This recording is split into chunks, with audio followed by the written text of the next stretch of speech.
Are you ready, kids? For the outfit, I had to wear red because of Marius's red velvet cloak. If my voice is a little bit scratchy, that's because I'm still getting over a sickness. Maybe this will be the best episode of the season. Imagine that. Maybe this one will be peak. But I digress. Hello? Wait. I knew they were going to stitch Prince Lestat onto the end of Queen of the Damned. I fucking knew it! Kendra, I told you. She hasn't read Prince Lestat. I fucking knew it! Optically, I'm interested to see how they handle that because it feels like it could be, interesting optically. But this does check a lot of boxes for me. I did expect this to be the direction they were going in. A drum sounds like a drum. That's because it's a drum. Relatable content. The drums can't sound like a drum. Me in the studio, for real. I mean, like, I dig this. I'm a musician, so, like, I can get on board with the musician shit. We are here to pull the plug. I am excited to see what they do with Marius because I hated Marius. I hate him with the passion of 1,000 burning suns. This show is determined to turn everyone into a sex fiend. And I feel like for Marius that really fits. And two, this show is slandering every character. And I am so on board with more Marius slander. Oh, I hate him so much. I cannot wait. But you know what? Ben Daniels as Santiago is amazing. And so maybe they'll like completely twist it and change my mind and make me love him. That would be a twist for me. Oh, he was there. He was not. It's giving like Daedalus vibes. I am the keeper. Oh, was. It'll be really interesting if we get to the vampire Armand to see this version of Marius doing like all the fucked up sex stuff. Rotten boy. Rotten boy is crazy. Damn. I know you didn't just say that about the child that you molested. Wow. The makeup on Marius is really cool. They did a really good job of making him look like an old painting. Like, that is sick. Like, he looks like the Mona Lisa. But, like, I do want to, like, look at him just to, like, see the way that, like, his face and stuff moves. It's really cool. Really, really cool makeup. From the three of us, she chose you. Here's my thing.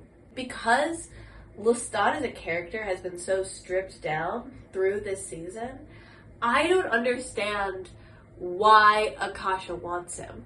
His whole thing was destroying pack mentality. It was like a whole thing. That's why he kills the wolves.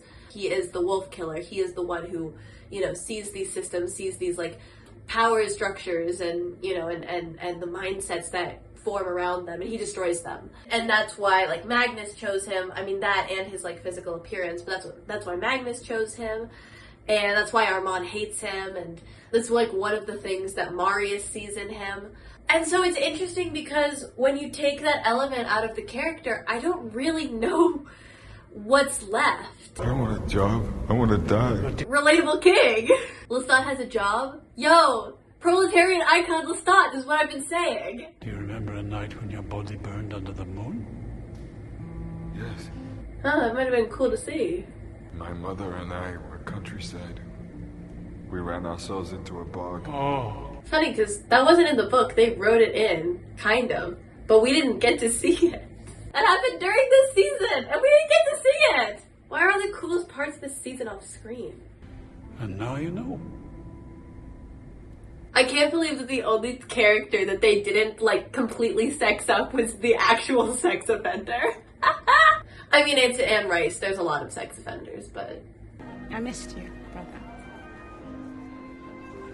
I missed you too, sis. This is so fucked up. Fascinating. I'd sit at the foot of his bed in derelict motel rooms as he slept off a fix. Gradually, over the next 52 years, I was interceding on his behalf. It's Devil's Minion time, you guys! Rice University. Don't take my lady's name in vain. Lestat lays with his mother. Did you say walk in the sun?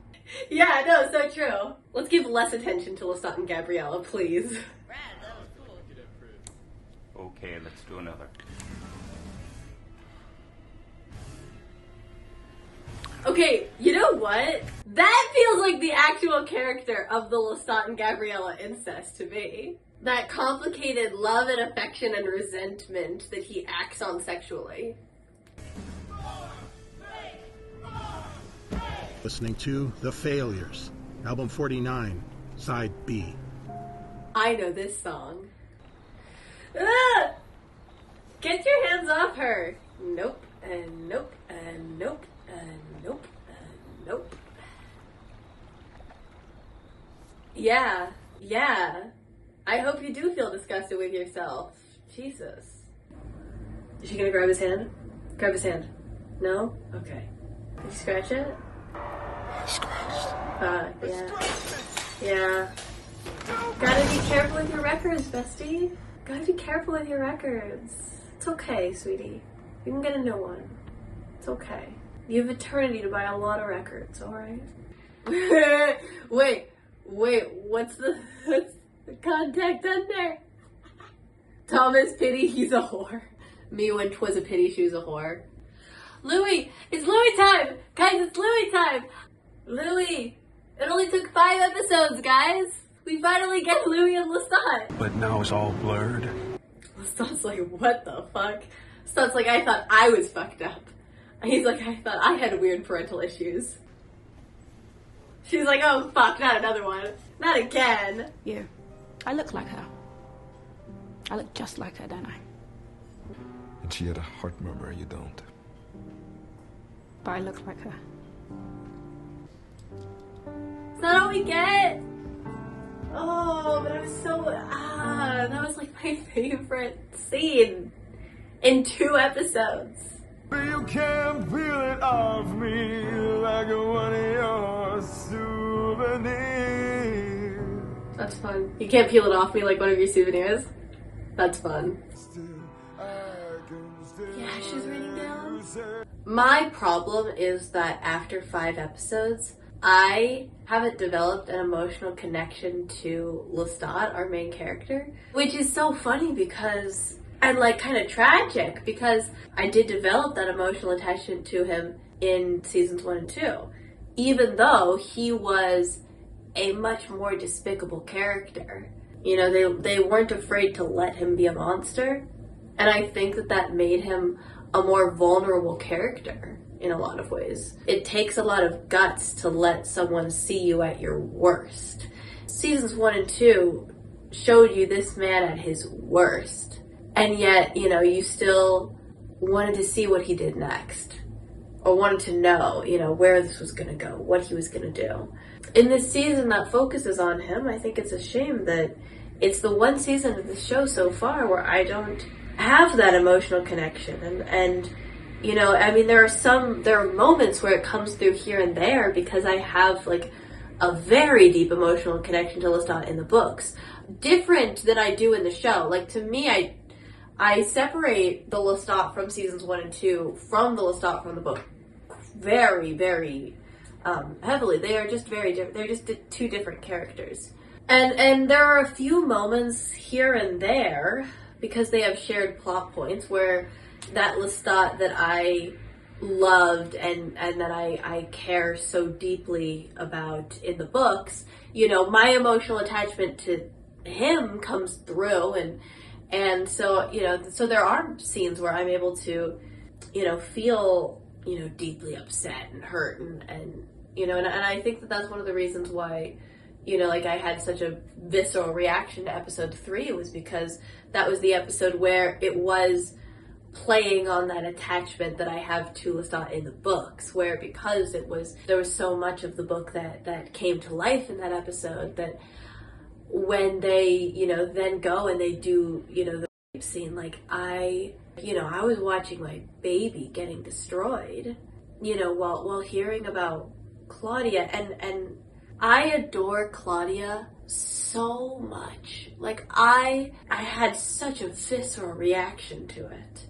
But the attachment that I have to Lestat in the show, at least in seasons 1 and 2, is completely different. It's a very different character, and I think it's a shame that this season hasn't been, there's still 2 episodes left, so there's still time a little bit, but I think it's a shame that I haven't been able to develop that same emotional connection to him in these 2 seasons as I did in either seasons 1 and 2 or in the books. And I think that part of that just does come down to the fact that I think that there are very few moments in this season where they've allowed him to really be vulnerable. They allowed that in the flashbacks when he was talking about what Nikki meant to him. They've allowed that, like, at certain points here or there, but funny enough, I think that he has been kept more at a distance in this season, which is told from his perspective, than the seasons that were told from the perspective of, the person that loved him. I think that he was allowed more space to show vulnerability,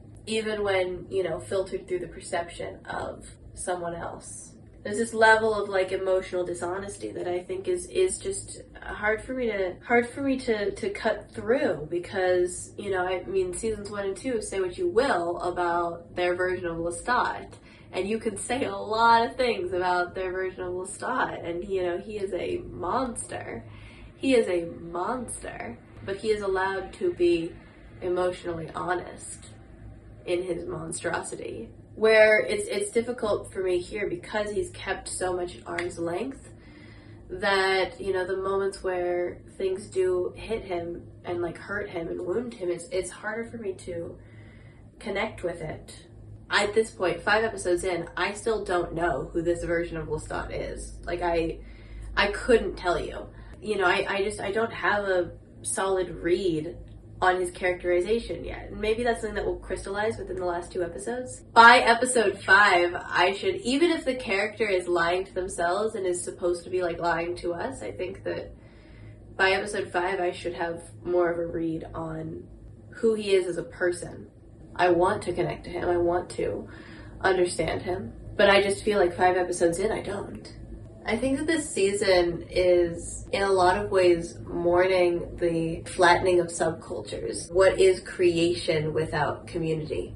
When I think of rock and roll, what rock and roll was, it was a style of music, yes, but there were communities that formed around it. And in the present day, where the internet has reduced down community, the shift of, like, subcultures from in-person to online, and the inherent loss of human connection that comes with that, even what I'm doing right now, filming myself watching an episode of TV to have conversations with people about it, the experience of watching an episode of television with people and talking about it has been displaced onto the internet, onto social media, where, the goal of social media is first and foremost, for people to be addicted to those social media sites. That's how they keep getting clicks. That's how they, stay afloat.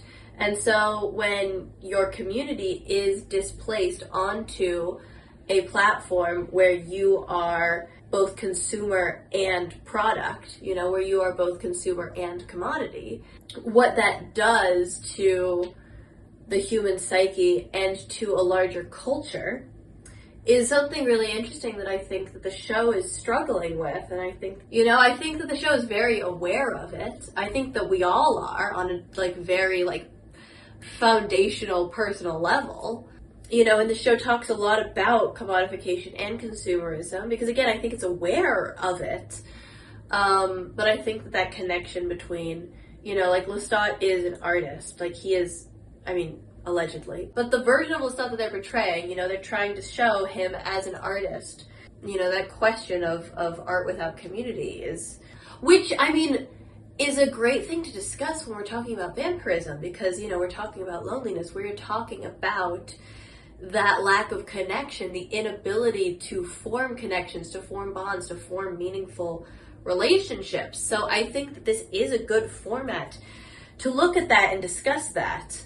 When I look at, artist biopics or, documentaries about musical movements, there is this sense of a larger purpose. And they try to introduce that with the idea of the Great Conversion, but because we don't have any emotional bonds to any vampires outside of our main just few, we aren't able to feel that sense of a vampire community, of a, you know, like Gabriella says, you know, oh, it means something to them, but they are a nebulous them that we never get to see, and that we never get to care about. And I think that part of what makes music and musicians powerful is their ability to connect with people and to get people to care. But because we don't see that, because that community is completely absent, you know, that community is even the conversations that we see between them happen telepathically. They happen basically the same way that people would have a phone call. Community is still displaced, you know, whereas in the books there were like vampire gay bars. Guys, there were vampire gay bars. Guys, where are the vampire gay bars? Like, I'm just asking. You gave us a strip club, but you couldn't give us a vampire gay bar? They're in the books. That's what Dracula's daughter is in the books.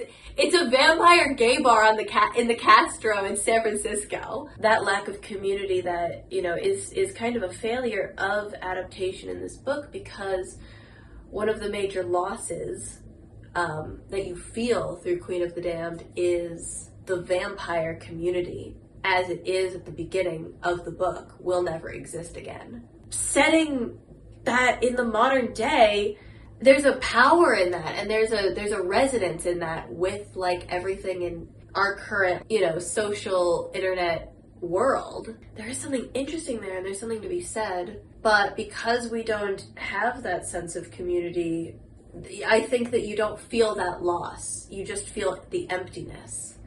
You know, and I think that there is an emptiness that permeates a lot of this season, which is, I think, very resonant for the current times, but is also difficult for me as an audience member. You know, it doesn't create feeling, it creates the absence of feeling. Whereas if we had a chance to see that community and we had a chance to lose it, then it's not emptiness, it's loss. The season has given me a lot to think about. I'll say that. You drank of her! She drank of me! I drank of her! Would have been nice to see. Would have been nice to see. You have not known, and why is her tongue cut out, and why is her death prolonged? That was the dream of the twins, right? Wait, I need to go back. And why is her tongue cut out? And why is her death prolonged? And when will it stop? And who will stop it? And why a mel in their mouths? So they must be the twins, right? So they are keeping in the twins for the backstory then. I am the answer! Yeah, that's Akasha. Hear me? I hate this. It cannot be restrained in the moment. I don't like that. I don't like us trying to diminish Lestat's accountability for the events of season 1. I hate that he is not allowed to take responsibility for anything in his life. That's, I think, one of my biggest frustrations with this season, is the way that his responsibility over his life has been completely taken away. I think we should double down. I think that you made a characterization choice, and I think you should stick with it. And I think you should see it through to the end. Say, okay, yeah, our Lestat did do this. And what does that mean? I don't like the trying to pull back and being like, well, he just did it because he had Akasha's blood in him, and that was really hard for him. It feels very like, well, he could hit harder, so if you make a character choice and you make a decision like that, you make a bold decision like that, I think you should stick with it. You have to be prepared to see it through. They're trying to be like, no, he just did this because of Akasha's blood inside him. And I'm like, but that's neither here nor there. I think that trying to excuse away his behavior makes the character work less, because I wanted to see him own the things that he's done. He does bad things in the books, but he takes responsibility for them. I really did think that their version of Lestat, there was a way that they could pull it off and tie it all together You know, because their version of Lestat was pretty, like, unforgivable. I wish that we really were confronted by that. And they still challenged you to say, try to remember that, because don't you want to keep watching him? Don't you enjoy watching, you know, what he's doing? And I wish they didn't kind of, like, try to soften those edges, because I think that those hard edges were interesting. Audiences can connect to an unforgivable character who does terrible things, you know? Look at Walter White. Like... Larry Slater? Lead guitar, TVL? I feel like this is the one city where this feels anachronistic, because I feel like New York City is the one place musicians and celebrities get left alone, right? A terrible goalie. Oh no! Oh no! You should probably get some rest. You never rest when Armand tells you to rest. Is he gonna die?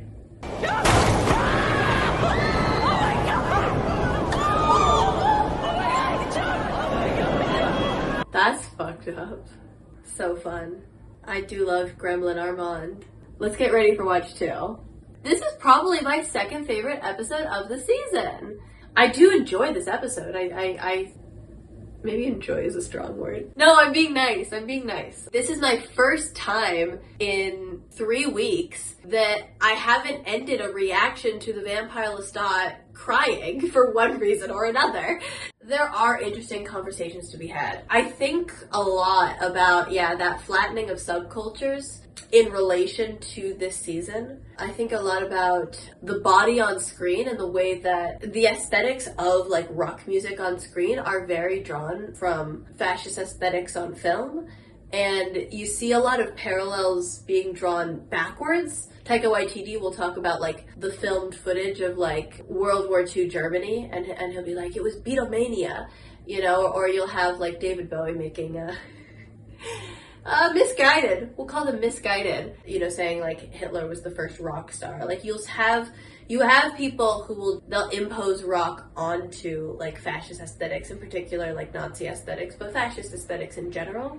But I think that we don't talk enough about, in fact, the way that those fascist aesthetics on film influence how we film rock, the way that we view the male body, especially the male body on stage, and the way that we depict, you know, followers, which is, you know, especially drawn on the way that those like early fascist propaganda films were shot and were filmed, because there was so much money behind them and they were so publicized, and they, you know, did become a part of the like cultural language of how we view film.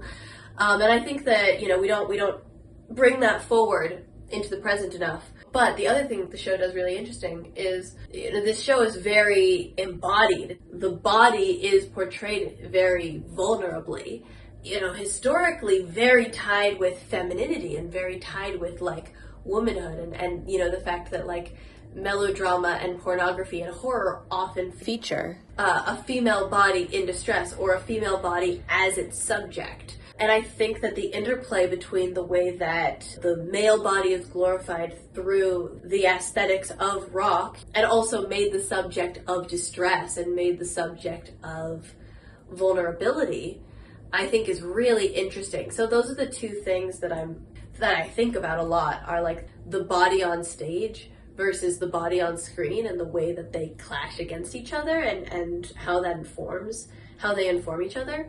And then, you know, the loss of subculture, culture without community. What is rock music in the age of social media, and in the age where, you know, the community, the like cultural purpose of that music has been stripped away, or has been displaced onto social media platforms. I have also done in the past a shot-by-shot analysis of the scene where Lestat is turned into a vampire. And using that same format, I'm currently working on a video going through all of the Nikki and Lestat scenes in episodes 3 and 4, and trying to mine kind of as much of an understanding of what their interpretation of that relationship is through the limited screen time that we get of it.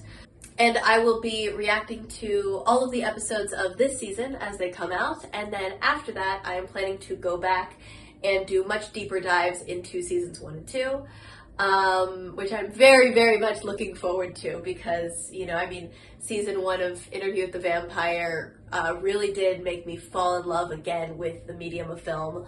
And so I'm very, very excited to, go back and, and look at it with a more analytical eye and, dig into it and find those scenes that I really want to analyze and go into. So if any of those interest you and you would like to join me for any of them, please consider subscribing. I have been having a really fun time with this channel. Genuinely, it's been such a thrill, such a treat, such a pleasure to get to talk with people in the comments about these episodes and kind of, see how people's opinions shift, and as my opinions shift, because my opinions have shifted so dramatically throughout watching this season. It has genuinely been such a joy, such a treat. It's something that I look forward to every week. And I would really love if you, would like to come and join me along for this ride. If you would like to see my reaction to the Vampire Lestat book, please check out my book club. I'm also planning on making my review of Queen of the Damned, the book, very soon. I think that that's all that I have for today, and I will see you next week.